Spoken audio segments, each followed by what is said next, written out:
Hi mga kabibilabs! So pupunta kami ngayon ni Eric sa bayan. So kasama namin si Ka-brother Ed. si ka-brother Eds mga kabibilabs. Kasi may good news na galing sa kanya. Sponsor niya. Wow. Gift na daw sa aming kasal. Bibilhan daw kami ng washing Washing. Sa bayan. sa bayan. So kasama natin mamaya sila Ate Mary at si Kuya Ed. Yun. At maganda. First time natin makasakay sa kanyang kutsi. Yes. So alis na kami mga kabibilabs kasi naghahintay sila na doon. Okay. So kita-kits doon. Mm. Alright. Dito na tayo. Andyan na si... Kasakay tayo sa kutsi ni brother Ed. Kasakay tayo doon. For the first time. For the first time. Sakay na tayo. Sakay na ko eh. Wala pa oy. Wala pa? Mga kabibilab. Kabibilabs. Oh. Punta muna kaming bayan. Bali, dahil si Eric at si Milin ay magpapakasal na at seryosohan na mag-aasawa. Yes. Magpapamilya na kami. Bilang tulong ni ka-brother Ed, bibilan natin sila ng washing machine. Wow, maraming salamat. Sana all. Sana all. Sama sa Temere. Ako taga-video nila. Sana all na lang sa Ate Mary, no? Sana all naman sa Temere. Ganda-ganda na Temere, oh. Kita mo na, oh. Uy. Mukhang hindi looking 40s, ah. Hindi pa yan nagpaano, rejuvenate. Oh, hindi pa yan. Looking for 20s. Oh, looking for 20s. Parang hindi 40s, eh. O, tara. Doon lang kami mag-abang.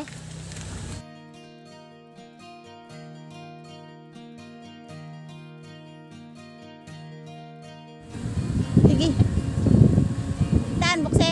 Tandaan lang. Tigilan, sakay.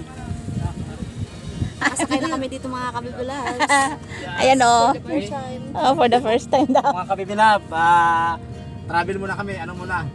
First time. 4 wheels muna tayo. Di ba na yung nakamotor? Time pa yan. Okay.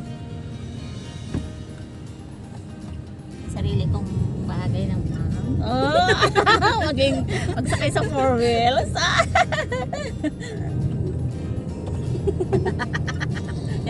Malamig dito mga kabibilab sa kotse na ka-brother Ed. Baka mahilo tayo. For the first time. At medyo malayo-layo pa po yung ating biyahin sa bayan. Si Eric ay nasa unahan. Ayan.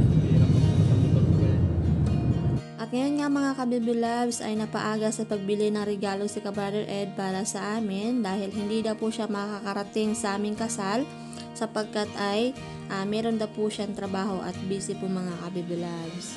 So si nanay lang po ang pupunta dito sa amin.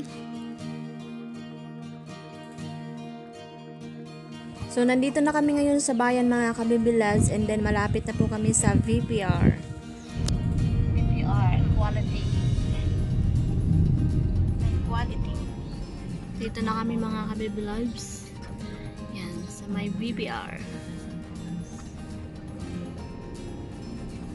Turuan natin magbukas ang CBP na kabibilab milen. Parang ganyan sa bukid. Sa bukid, walang papel. Uy! Di alam magpasok dito na ako malabas.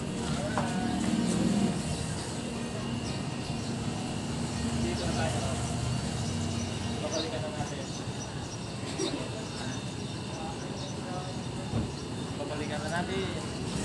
Ayan, brother Earl. Yun. Mga kabibilabs. Ata. Ata, pasok. Natin kung baka bawal mag-video sa loob. Hindi naman, okay naman. Bukas ang ibang gihapon ng kwan. Pasok na tayo mga kabibulan. So nandito na nga tayo sa loob mga kabibilabs and nandito na tayo sa mga washing machine. Siyempre, ang unang tinan natin ay ang price.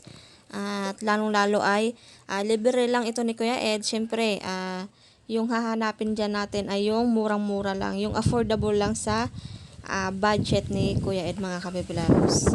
At siyempre, maraming salamat sa kanya dahil magkakaroon na kami ng washing machine. Kasi dati mga kabibilabs at kita nyo naman sa mga video namin ay naghihiram lang po kami ng washing machine kay Ate Jen. At kapag marami pong labahan, pero pag kaunti lang naman yung aking labahan mga kabibilabs ay di kusot lang po mano-mano. So kayang-kaya ko naman po yun. Maliban lang po sa mga mabibigat na mga damit or mga bedsheet or mga kumot. So, winawashing ko po yun at hinihiram kay Ate Jen. At syempre ngayon ay hindi na tayo hihiram dahil meron na tayong washing machine. Magkano to, sir? Ang last price po namin, 5.5 kilos po, capacity hanggang 3,650 po kami. 3,615 lang? Wow! Ito isa. Magkano ito isa? Capacity po, bali yan po 6.5 ang capacity niya. Kung baga, compare niyo po sa paramihan ng laba, mas marami po kayo malalabay dyan. Kasi po, nasa 6.5 ang capacity. Ilan ang luwahan niya? Isa, 3,000. 3,650. Oh, 5.5. Ito ay 3.9. Ito na lang tayo sa gitna. Ito mas malaki na eh. Ilan lang ang Unboxing. O yan oh. Yan. May libreng Ariel? Libre to, sir? Ha? Opo. Diba may libreng Ariel ah? libre ah. O yan. Dahil sa bukid tayo, hindi natin kailangan ng dryer. Ano, napakainit na. Napakinig kayo. May sampayan doon sa bahay nyo, doon sampay. Okay. Ito na lang, kusingin natin. May bago kayo dito, sir? Yes po. Kung wala po. Yan mga kapitilab. Laki ng kanila ngayon. Sale. Ang refrigerator sunod. Isip lang yun. Nakasok lang dito. Mabaklang talaga nga? Ano kaya? Kaso buko lang inverter na. Yeah, may inverter. Sa 12. Ano? Inverter lang ginapakano Gala tayo dito mga kabibilabs. Tingnan natin ang mga ref. Baka sakali ay kasunod pag-ipunan. Ay, ano ba ito na? LG? Maganda ah. Dairy cooling po siya. May dalawang klase kasi sir sa ref. Dairy cooling at inverter type. So si dairy cooling po, mabilis niyang napapalamig yung mga nilalagay natin. Yun. Unlike po kasi sir sa inverter type, medyo mabagal lang po. Pero ang advantage, ang benefits niya lang po doon is nakakatipid sa kuryente. Galing talaga yun, no? Yung mga, ano, merchandiser, Pag may mga business, pwede siguro dyan. Pag mga December ano kayo na Yes sir, pag December po may... Mga kabibilabs, yung refrigerator, pag-ipunan na lang nila sa December. Pag nagkaanak sila yun. Ayan mga kabibilabs, so meron na tayong napili. Ayan na yung ating washing. At ngayon naman ay ipapaliwanag ni Sir kung paano ang tamang paggamit ng washing. Hindi ko talaga as in yan. Ito talaga. May libreng Ariel. Makamalimutan yung Ariel, ha? Okay. Yun. Hindi ko makulang makinig. Kaya ako magiram-iram. Hiram mo sila. Magiram talaga yan.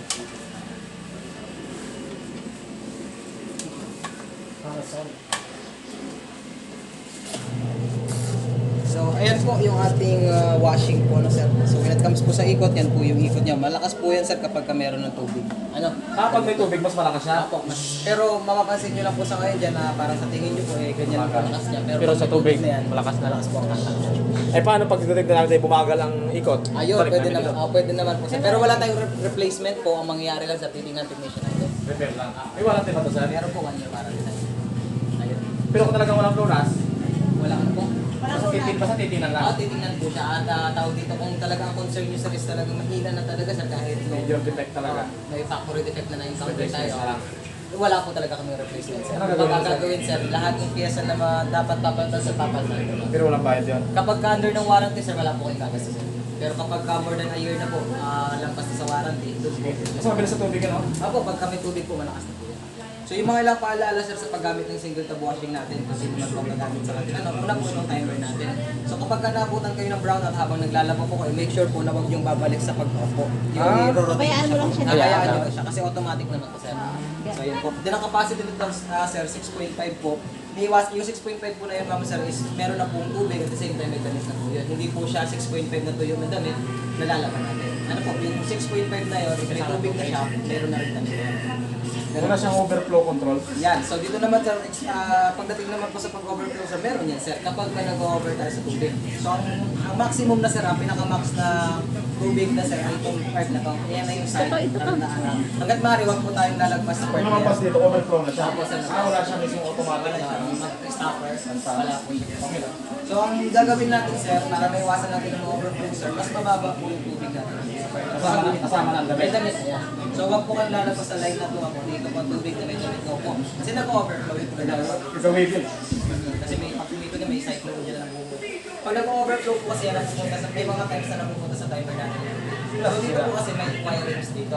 So kapag lagi po itong nababasa ang wirings, expect mo po na baka hindi tumagal yung ating timer. Masira po kasi may wirings dyan. So iniwasan yun ma'am, para maiwasan yun, huwag po natin pakasagadin ang dami ng tubig dito. Kaya natin mas mababa. Ano? Yan. Yan siya po. Basta huwag kayong lalagpas dito yan ma'am. Yun ay yung tubig na nandito ma'am, may damit na po yun. Ano? So hindi po yung puro tubig lang. May damit na po yun. Kasi umaangat yan pagka may damit. So anuhin nyo lang po na hanggang dito lang yung tubig na may damit na siya. Ano? So yun po. Pangalawa po, yung ating mga nilalaban ma'am ha, make sure po yung mga bulsa ng pantalon, shorts, kung ano naman po, wala po mga barya. Kasi ma'am, ang nangyayari po kasi pumapasok yan sa gilid po ng passenger natin. Ano nangyayari sa'yo? Pag kami mga encounter tayo mga coins dyan, ang possible na mangyayari po, mahihirapan lumabas yung tubig pag nag-drain na po kayo. Mahihirapan siya lumabas. Makukuha yun sir. Technique po na tatanggalin natin yung screw natin sir. Yan, pag tinanggal niyo yan sir, medyo mahigpit lang yan. Kailangan natin ng persa yan. Pag natanggal nyo na yung screw na yan, sir, angat nyo yung pulsator natin. Makikita nyo yung mga nalaglag na coins, makikita nyo ito. Pero, para maiwasan yun, ma'am, para maiwasan po yun ay double check nyo na agad. Ano? Ayan na. Tapos pag wala na pong damit, ma'am, yun po ay, kung tatapon na natin ang tubig, ito po ma'am, make sure na wala pong damit, ano, drop nyo na lang po ito, automatic na lalabas yun ang ano. Dahil meron na po kaming napiling washing machine mga Kabiba Loves, and then tapos na rin po i-demo sa amin kung paano gamitin ang washing, at ito naman ay magbabayad na si Kuya Ed ng para sa washing mga Kabiba Loves. So mamaya-maya ay uuwi na rin kami pagkatapos nito. Mga Kabiba Loves, so kukunin na namin yung Ariel. So lalabas na kami at ipapak na lang nila yung ating nabiling washing. Maraming salamat kay ka-brother Ed. So ngayon po mga Kabiba Loves ay pupunta po kami ng palengke at hahanap po kami ng tricycle kasi doon po isasakay yung aming washing machine kasi hindi po sila free delivery, kaya hahanap kami ngayon para doon isakay kasi hindi po kasya dito sa sasakyan ni ka-brother Ed. Dito na kami sa palengke mga Kabiba Loves. So hahanap na kami ng tricycle. So dito, yan yung kilala ni Ate Mary. Palit lang. Bumili pa ng... talagang... Para kay Nana. Para kay Nana. May makain. Okay, sakay na tayo at mag-uwi na. Yan.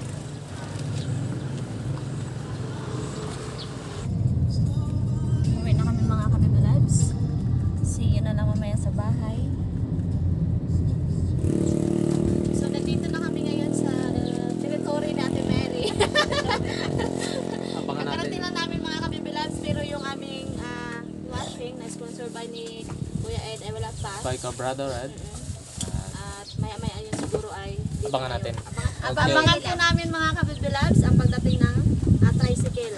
Okay. Saka maya-maya ay nandiyan na rin.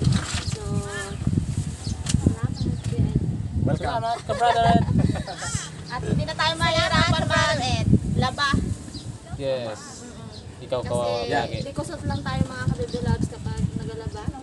Yan, nandito na yung aming washing. Bago pa lang dumating yung tricycle.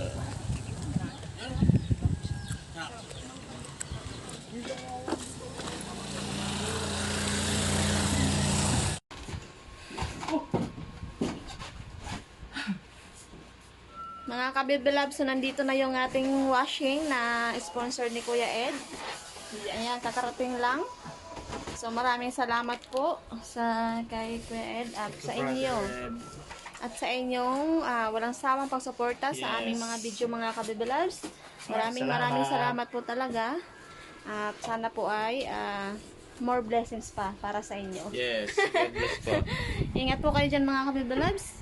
And bye-bye! Bye-bye! See you next video! So, matulog muna ako mga Kabiba Loves kasi nahilo ako sa kotse kanina ni Kabrother Ed. Okay.